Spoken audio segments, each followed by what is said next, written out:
Durante más de 10 meses ustedes fueron partícipes de lo que a mi parecer han sido los videos más diferenciales de mi canal. Una serie de un iceberg muy extenso donde les contaría sobre los mayores misterios y enigmas que pude ver en el vasto internet, variando temas sin caer en la monotonía de cosas típicas o muy repetidas que ya se han visto. Hoy les presentaré último nivel de la serie del iceberg más grande que he hecho hasta la fecha, el iceberg de los mayores misterios sin resolver. Estamos en el final de esto, por lo que estaremos pisando terrenos extremadamente oscuros, turbios y extraños, así que como siempre, recuerden que en este punto tan bajo del iceberg, están los misterios más secretos y perturbadores. Así que sin más que decir, de antemano les agradezco con toda mi alma por haberme acompañado durante la serie, y empecemos ya con el último nivel, el 8.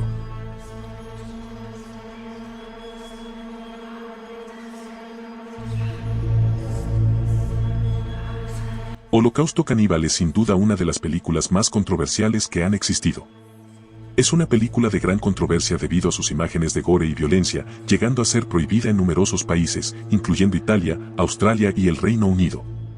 Para el que no sepa, trata sobre 4 jóvenes documentalistas que se adentran en la selva amazónica para realizar un reportaje sobre las tribus que habitan en esa región, de las que se dice que todavía practican el canibalismo, y al encontrarla ya ustedes podrán imaginarse qué tipo de cosas suceden. Concretamente, la película contiene escenas gore, escenas de maltrato sexual y crueldad hacia los animales, ejecutando realmente a todos los que salieron en el filme, 6 en total. De lo que les vengo a hablar hoy, es sobre una escena en específico y más que eso, el póster oficial de la película, que por obvias razones no podré poner acá. Allí, se podía ver muy gráficamente a una mujer empalada, lo que generó gran controversia e hizo pensar que la escena era completamente real, haciendo que el director fuera llevado a declarar a un tribunal. Estando allí, explicó el método utilizado, el cual creaba una ilusión de empalamiento, pero la realidad es que al momento de ponerlo en práctica, nadie pudo quedarse tan inmóvil como se mostraba en la pantalla.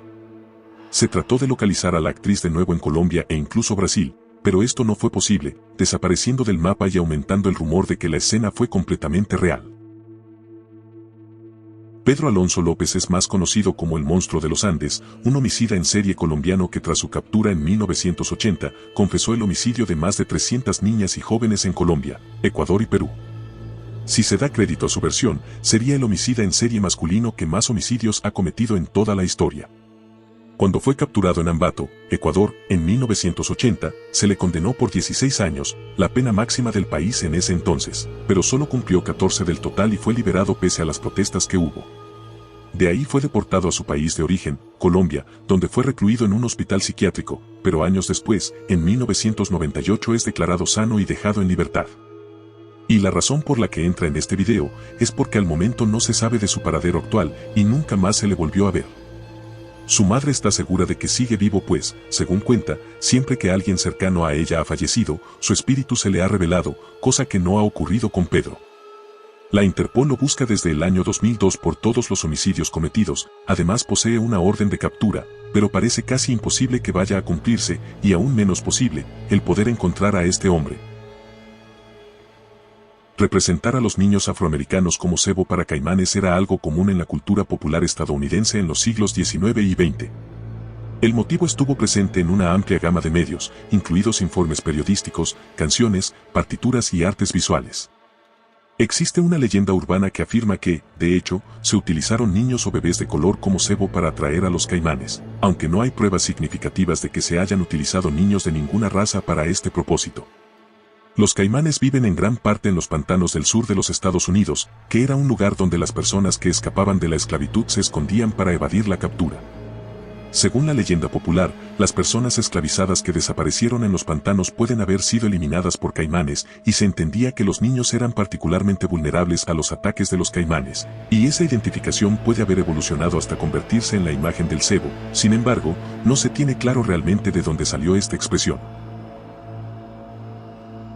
El término trabajadores sociales fantasma, también conocido como trabajadores sociales falsos, surgió en el Reino Unido y los Estados Unidos, a raíz de informes esporádicos a la policía y los medios de comunicación sobre personas que decían ser trabajadores sociales e intentaban raptar niños de sus padres o abusar de ellos.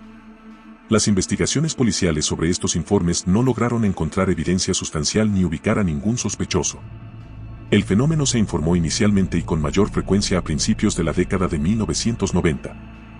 La mayoría de los testigos informaron haber sido visitados por una o dos mujeres entre los 20 y los 30 años que estaban vestidas profesionalmente. En algunas versiones de la historia, las visitas incluían la compañía de un hombre que parecía estar actuando en un papel de supervisión. Las visitas consistían en una inspección de los niños de la casa, durante la cual los trabajadores sociales mostraban un comportamiento extraño, y cuando sus padres se distraían habían dos opciones: o tocaban a los menores sin su consentimiento, o directamente los raptaban de su hogar. Hay varias teorías sobre estos hechos, pero muchas se acercan a ser leyendas urbanas. Los feminicidios en Ciudad Juárez hace referencia a la suma de homicidios de mujeres cometidos en la localidad mexicana de Ciudad Juárez, en el estado de Chihuahua, al menos desde enero de 1991. Para 2012, el número estimado de mujeres, niñas y adolescentes eliminadas ascendía a más de 700. Por lo general, las víctimas corresponden a mujeres jóvenes, adolescentes y niñas de entre 9 y 25 años de edad, en su mayoría de clase baja, estudiantes, trabajadoras. Antes de ser ejecutadas, las mujeres comúnmente suelen ser, además, extremadamente maltratadas. Los cárteles de narcotráfico han sido investigados desde el comienzo como posibles causantes de estos hechos, sin embargo, nada se ha establecido hasta la fecha, y la gran mayoría de crímenes sucedidos en la localidad quedan completamente impunes, sin siquiera saber de sospechosos. Una estadística más impactante es que desde 2009 se han registrado por lo menos 2.500 homicidios. El truco de la cuerda india es un truco de magia que se dice que se realizó en la India y sus alrededores durante el siglo XIX. A veces descrita como la ilusión más grande del mundo, supuestamente involucraba a un mago, un trozo de cuerda, un instrumento musical, una espada, y uno o más niños asistentes. Primero, la cuerda parece elevarse hacia el cielo, desapareciendo de la vista. Segundo, el niño trepa por la cuerda y se pierde de vista.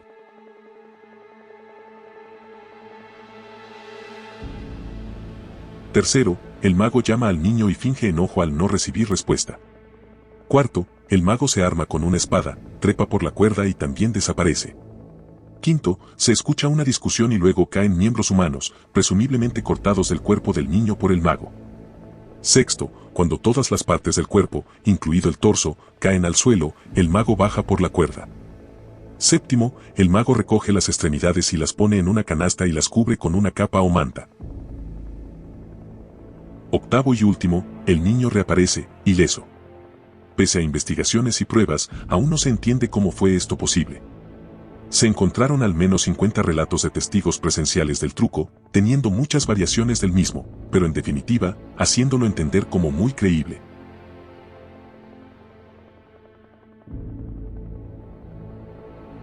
El bosque del terror de Ibadán, conocido popularmente como Souka, hace referencia a un bosque a las afueras de Ibadán, ciudad de Nigeria, al suroeste del país. El sitio comenzó a tener relevancia debido a un descubrimiento involuntario el 22 de marzo de 2014, cuando un motociclista comercial de la zona encontró 20 cuerpos humanos descompuestos y cientos de cráneos humanos dispersos por el bosque.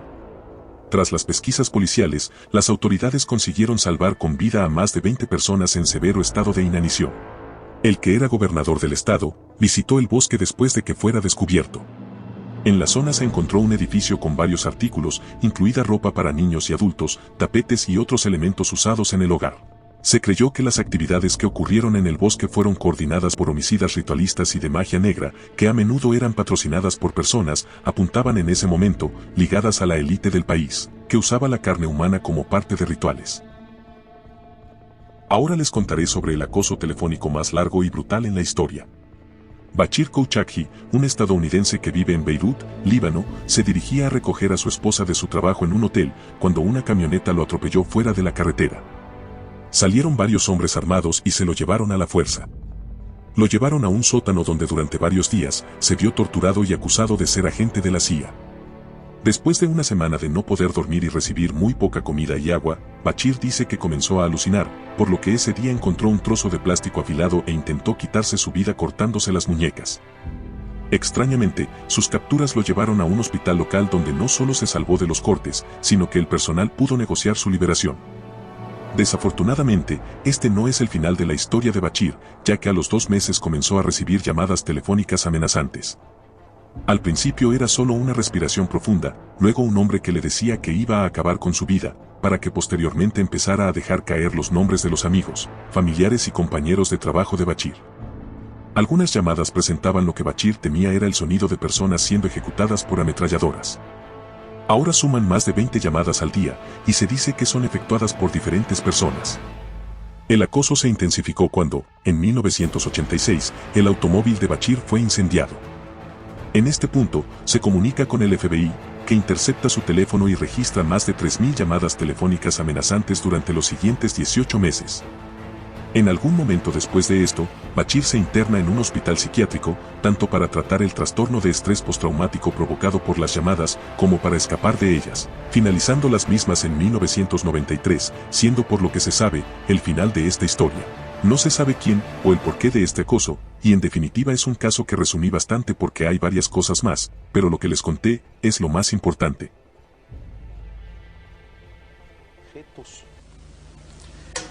La teoría sintérgica afirma que el cerebro humano es capaz de distorsionar la estructura de la latiz en la forma más compleja conocida en el universo. Y esta distorsión compleja de la latiz constituye la realidad perceptual. De tal forma que Jacobo Greenberg fue un científico mexicano que trabajó con chamanes para investigar las posibilidades de expandir la conciencia humana y desarrollar el potencial mental a niveles nunca antes imaginados. Todo empezó cuando Greenberg conoce a Bárbara Guerrero, más conocida como Pachita, una chamana mexicana que se hizo famosa en el mundo por curar con sus manos y sanar enfermedades incurables. Desde ahí su vida dio un vuelco, ya que la vio trasplantar órganos y realizar cirugías complejas solo con sus manos y un cuchillo de campo, y de hecho, dice que la vio incluso materializar órganos completamente sanos, que luego pondría y cerraría las heridas con tan solo pasar sus manos. Jacobo empieza a creer que nuestra mente participa en la creación de la realidad como la conocemos, por lo que empieza a construir su teoría más conocida, la teoría sintérgica, que propone que existe un continuo espacio de energía y que el humano común solo puede percibir una parte de este. En medio de una de sus investigaciones en 1994, Greenberg desapareció sin dejar rastro, ya que el investigador no se presentó a dar sus clases ni a su laboratorio, pero la alerta la dio su familia cuando el 12 de diciembre, día de su cumpleaños, no acudió a la celebración preparada para él. Al parecer, el último rastro de él se dio el 8 de diciembre de ese año, en una gasolinera. Según un testigo, 2 hombres vestidos de traje lo raptaron y se lo llevaron, una historia que es parte del documental en el que se intenta explicar su desaparición, pero nunca fue comprobada. Jacobo quería llevar todo lo que aprendió de la chamana a la vida común y corriente, creando así nuevos métodos para todo tipo de acciones, pero al parecer, sabía demasiado como para estar en este mundo. Este fue un caso que nunca fue resuelto. Y con los años dio lugar a múltiples teorías, desde que trascendió del mundo de la materia, hasta que fue raptado por la CIA o la NASA. La verdad es que nunca sabremos qué sucedió realmente con este hombre. somos capaces de observar inclusive aquello que pensamos que no se puede observar. Por ejemplo, en principio pensamos que no podemos observar nuestra actividad cerebral, y sin embargo hay una técnica budista, el Vipassana, que enseña a una persona que la practica a observar su propia actividad cerebral. Y lo que sabemos, y a partir de estas técnicas, es que el hecho de observar, por ejemplo, un tejido enfermo, un dolor, y observarlo con ecuanimidad, con calma, tiene un efecto de sanación. Entonces este es el segundo consejo. La incorruptibilidad cadavérica es la propiedad de un cadáver generalmente humano, de no descomponerse tras la muerte, aun sin ser embalsamado o preservado de forma alguna. Algunas religiones la atribuyen a intervención divina. Son varias las hipótesis que explican la incorruptibilidad de los cuerpos. Una de ellas es el aislamiento de oxígeno. El cadáver se deseca cuando se evapora el agua de sus tejidos, por lo que es imposible que se desarrollen gérmenes y se evita la putrefacción.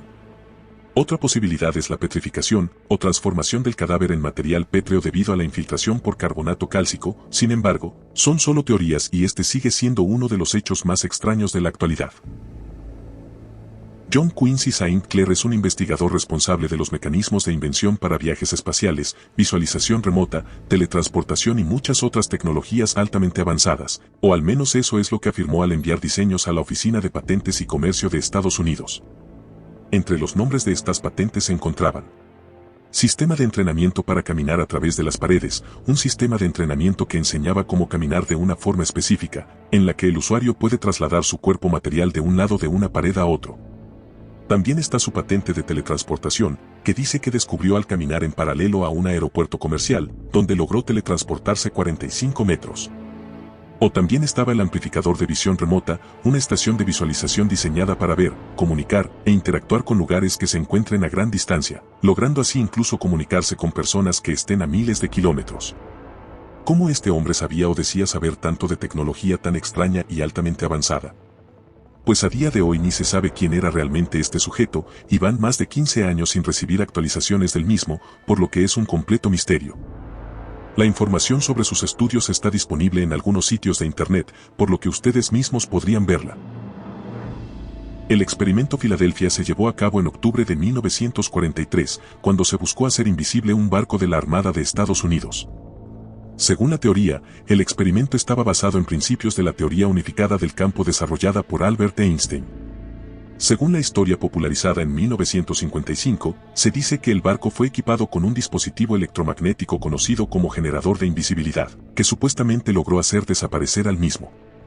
Sin embargo, en el proceso, se alega que fue teletransportado a través del tiempo y el espacio y reapareció en el puerto naval de Virginia antes de regresar a Filadelfia.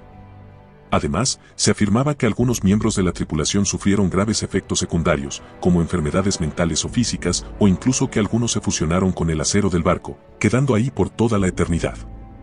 Los expertos en física y la Marina de los Estados Unidos han negado rotundamente la validez de la historia y consideran que es una leyenda urbana sin fundamento, pero se han escuchado historias de personas que afirman que esto fue completamente cierto, y es un tema rotundamente prohibido de hablar en las instalaciones de la Armada norteamericana. El psicópata fue el primer caso documentado y estudiado de un homicida en serie en la historia de Costa Rica. Su modus operandi se asocia con diversos homicidios ocurridos a lo largo de una década, entre 1986 y 1996. De acuerdo a la legislación costarricense, los 19 homicidios atribuidos a el psicópata ya han prescrito, lo que significa que aun si se encontrara al sospechoso, ya no se le podría juzgar por ninguno de los actos cometidos. Sus víctimas eran mujeres solas o parejas heterosexuales, a las cuales usualmente atacaba en sitios poco transitados durante horas de la noche. Un rumor popular, jamás confirmado, decía que el homicida podía pertenecer a una de las familias más poderosas del país, más específicamente a la familia del expresidente, José Figueres Ferrer, y por esa razón nunca fue descubierto.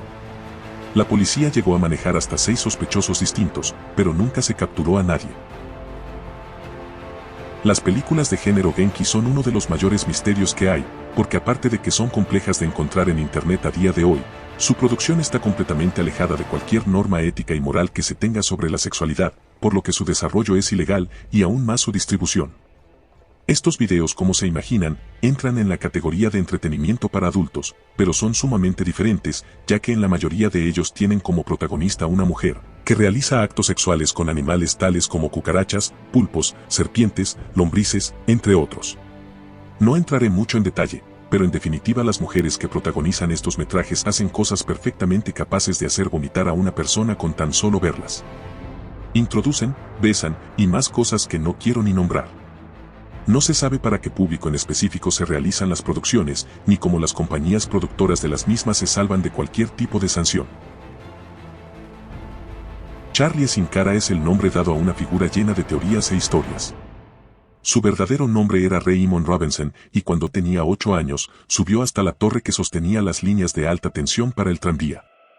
Un pájaro había construido un nido allí y sus amigos querían saber si había huevos en el mismo.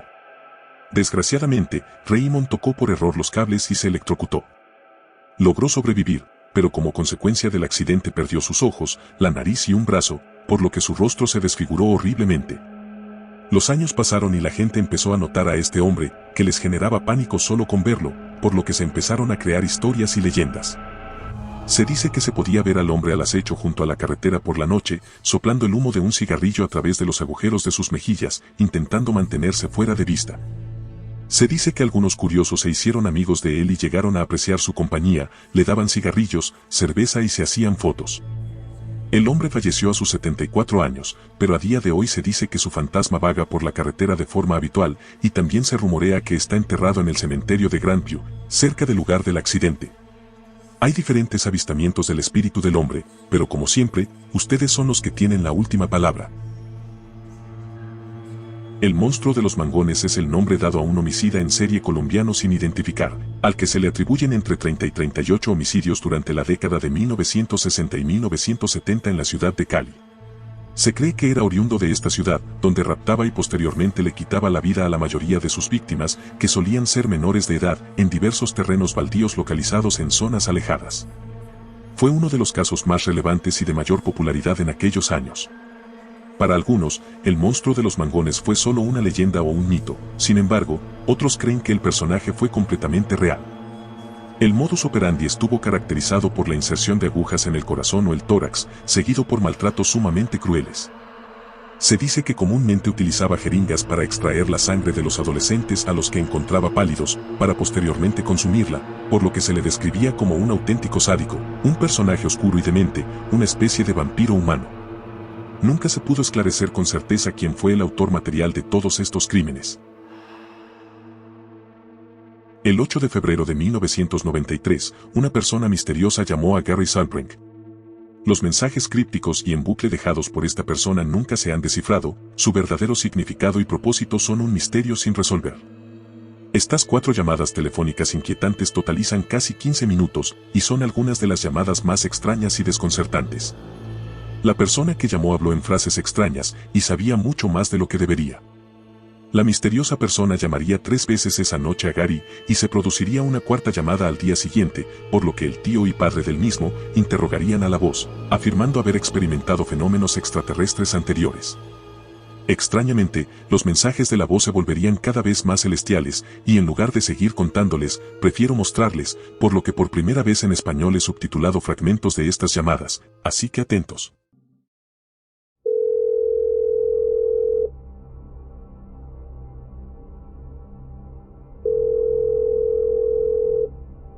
Is Gary's Salbrink there? Yeah, who's this, Steven? Are you playing games with me or what? Huh? Steven, if you're playing games, I'm gonna kick your ass.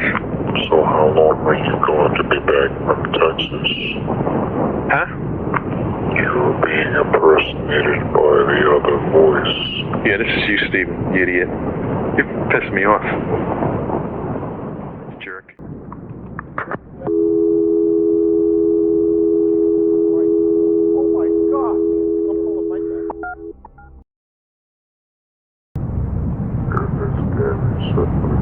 Yes.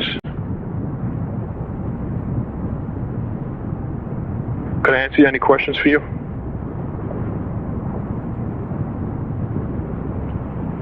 Are you back from Texas? Not back yet, no. How long are you going to be back from Texas? Let me answer. First, you tell me, where are you calling from?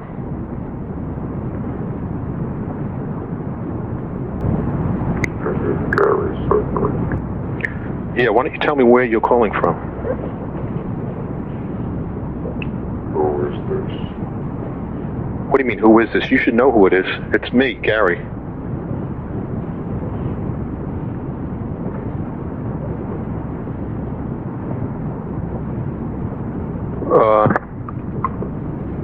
Wait, let me ask you this question. Where are you calling from?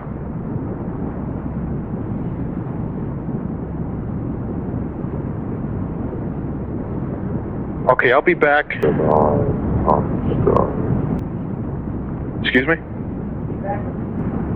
You're alright. I can't hear too. Is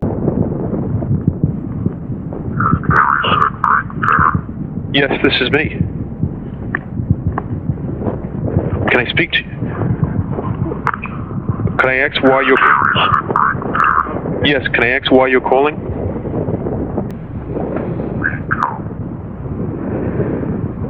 To be within this planet.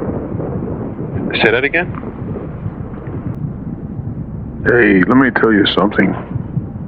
I've been listening to you, and I've had contacts with you.